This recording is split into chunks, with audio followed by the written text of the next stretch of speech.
Hi viewers, আসসালামু আলাইকুম। আজকের ভিডিওটি যারা ছাদ বাগান বা বাগান করেন তাদের জন্য খুবই গুরুত্বপূর্ণ। ভিউয়ার্স, আপনার যে কোনো সবজি গাছের পাতা কি পোকা খেয়ে ফেলছে? কোনোভাবে পোকা দূর করতে পারছেন না? লাউ গাছের পাতা অল্প বয়সেই ফলন দেওয়ার আগেই এমন হলুদ হয়ে যাচ্ছে এবং লাউ ছোট অবস্থায় এমন পচে যাচ্ছে, গাছের বৃদ্ধি থমকে আছে, সাথে পাতাগুলো এমনভাবে রুক্ষ হয়ে যাচ্ছে, গাছের পাতা ও ডগা সবুজ ও সতেজ থাকছে না। এছাড়াও গাছে লেদা পোকা বা লিপ মাইনার পোকার আক্রমণ বেড়ে গেছে। ফুল, ফল, সবজি গাছে মিলিবাগের আক্রমণে ফুল ও ফল নষ্ট হয়ে যাচ্ছে।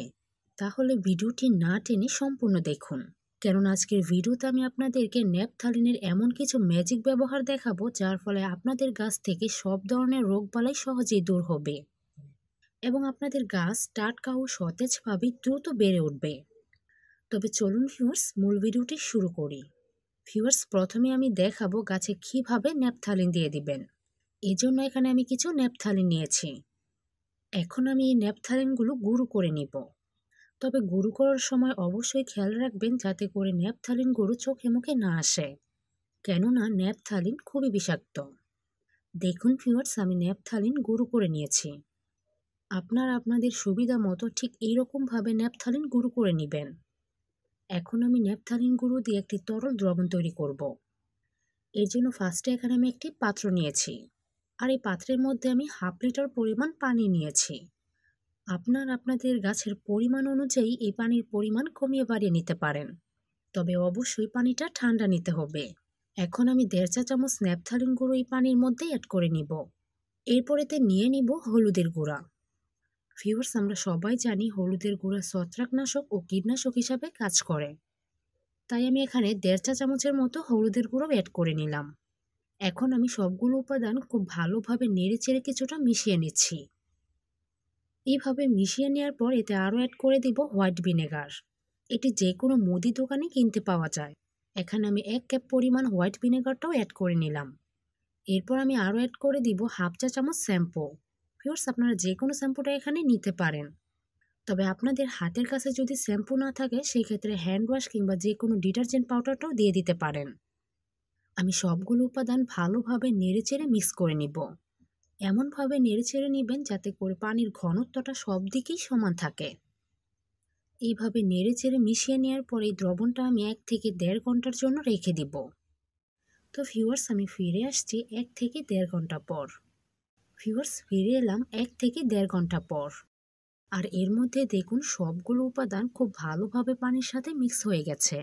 এখন আমি পুনরায় দ্রবণটা নেড়েচেড়ে নিব। এখন আমি এই দ্রবণটা ছেঁকে নিব। এর জন্য এখানে আমি একটি মগ নিয়েছি। এখন আমি একটি ছাঁকনির সাহায্যে দ্রবণটা ছেঁকে নিচ্ছি। ভিউয়ার্স, আপনারা আপনাদের সুবিধা মতো দ্রবণটা ছেঁকে নেবেন, এতে করে স্প্রে মেশিনে দ্রবণটা আটকে যাবে না। ভিউয়ার্স, দ্রবণটা ছেঁকে নেওয়ার পর এখন আমি সমপরিমাণ পানি বাইরে থেকে অ্যাড করে নিচ্ছি। আমি 1/2 লিটার পানি বাইরে থেকে অ্যাড করে নিচ্ছি। এখন আমি এরকম একটি স্প্রে মেশিনের সাহায্যে গাছে এই দ্রবণটা স্প্রে করে দেব। তবে চলুন ভিউয়ার্স, দেখে নেওয়া যাক কীভাবে এই দ্রবণটা গাছে স্প্রে করে দিবেন। ভিউয়ার্স, দেখুন আমার লেবু গাছের পাতা লিপ মাইনার পোকার উপদ্রবে কুঁকড়ে গেছে। এর ফলে আমার লেবু গাছের বৃদ্ধি থমকে গেছে। তাই এখন আমি এই পাতাগুলোতে ন্যাপথালিনের দ্রবণটা স্প্রে করে দেব।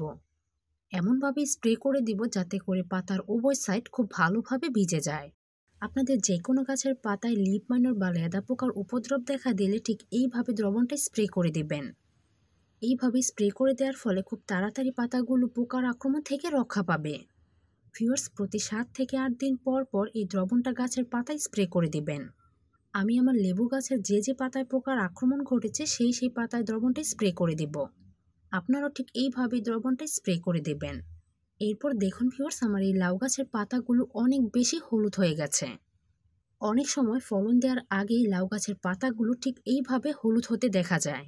এতে করে গাছের বৃদ্ধি ভালো হয় না আর গাছে ভালো ফলনও আসে না। তাই ভিউয়ার্স, পাতাগুলো যখন এরকমভাবে হলুদ হয়ে যাবে তখনই এই দ্রবণটা স্প্রে করে দিতে হবে। এখন আমি এই পাতাগুলোতে দ্রবণটা স্প্রে করে দিচ্ছি। এমনভাবে স্প্রে করবেন যাতে করে পাতার উভয় সাইড খুব ভালোভাবে ভিজে যায়। আর হ্যাঁ ভিউয়ার্স, দ্রবণটা অবশ্যই শেষ বিকালে স্প্রে করে দিবেন। কড়া রোদ্রে দ্রবণটা স্প্রে করবেন না, এতে করে গাছের উপকারের পরিবর্তে ক্ষতিটাই বেশি হবে। তাই অবশ্যই শেষ বিকালে দ্রবণটা স্প্রে করে দেবেন। ভিউয়ার্স, আপনাদের সিম গাছের ফুলগুলো যদি পোকার আক্রমণে নষ্ট হয়ে যায় বা ঝরে পড়ে যায় তাহলে অবশ্যই ন্যাপথালিনের এই দ্রবণটা স্প্রে করে দেবেন। এতে করে আপনাদের সিমের ফুলগুলো নষ্ট হবে না বা ঝরে পড়বে না। ভিউয়ার্স, আপনারা যে কোনো গাছের ফুল ঝরা রোধ করতে এই ন্যাপথালিনের দ্রবণটা স্প্রে করে দিতে পারেন। এতে করে ন্যাপথালিনের এই দ্রবণটা খুব দ্রুতই ম্যাজিকের মতো কাজ করবে। দেখুন ভিউয়ার্স, আমি কিভাবে ফুলের মধ্যে ন্যাপথালিন দ্রবণটা স্প্রে করে দিচ্ছি। এমনভাবে স্প্রে করতে হবে যাতে করে সবগুলো ফুল ভালোভাবে ভিজে যায়। ভিউয়ার্স, প্রায় সবজি গাছের পাতায় পোকার আক্রমণে ছোট ছোট ছিদ্র এবং কালো দাগ পড়তে দেখা যায়। যখনই আপনাদের গাছের পাতা ঠিক এইরকম হয়ে যাবে তখনই ন্যাপথালিনের এই দ্রবণটা স্প্রে করে দিবেন। এতে করে খুব দ্রুতই পাতা থেকে পোকার উপদ্রব কমে যাবে। এর ফলে গাছের পাতা টাটকা ও সতেজ হবে, ফলে গাছটা দ্রুতই বেড়ে উঠবে। ভিউয়ার্স, এখন আমি এই পাতাগুলোতে এই দ্রবণটা স্প্রে করে দিচ্ছি। এমনভাবে স্প্রে করব যাতে করে পাতার উভয় সাইড খুব ভালোভাবে ভিজে যায়। এছাড়াও আপনাদের টবের মাটিতে পিঁপড়া বা কেঁচোর উপদ্রব দেখা দিলে ঠিক এইভাবে ন্যাপথালিন গুঁড়া গাছের গোড়া চারদিকে ছড়িয়ে দিবেন। এতে করে টবের মাটিতে পিঁপড়া বা কেঁচো আসতে পারবে না। ভিউয়ার্স, আপনারা ঠিক এইভাবে ন্যাপথালিন দিয়ে আপনাদের গাছকে বিভিন্ন রকম সমস্যার হাত থেকে খুব সহজেই রক্ষা করতে পারেন। আমি আশা করি আপনাদেরকে বোঝাতে পেরেছি কীভাবে গাছের মধ্যে ন্যাপথালিন দিয়ে দিবেন। এইভাবে আপনাদের গাছে ন্যাপথালিন ব্যবহারের ফলে ম্যাজিকের মতো কাজ করবে, ফলে গাছের পরিবর্তন আপনারা নিজের চোখেই দেখতে পারবেন। তাই ভিউয়ার্স, আপনারা অবশ্যই আমার মতো করে গাছে ন্যাপথালিন দিয়ে দিবেন। তো ভিউয়ার্স, এই ছিল আমার আজকের ভিডিও। আমি আশা করি এই ভিডিওটি আপনাদের খুবই উপকারে আসবে। আমার এই ভিডিওটি আপনাদের ভালো লাগলে বেশি বেশি লাইক, কমেন্ট, শেয়ার করবেন। এরকম কৃষিভিত্তিক ভিডিও পেতে আপনারা চাইলে আমাদের ফেসবুক পেজেও যুক্ত হয়ে যেতে পারেন। আমাদের ফেসবুক পেজের নাম হচ্ছে কৃষি পরিবার। ভিউয়ার্স, সবাই ভালো থাকবেন, সুস্থ থাকবেন এই কামনা করে আজকের মতো বিদায় নিচ্ছি। আসসালামু আলাইকুম।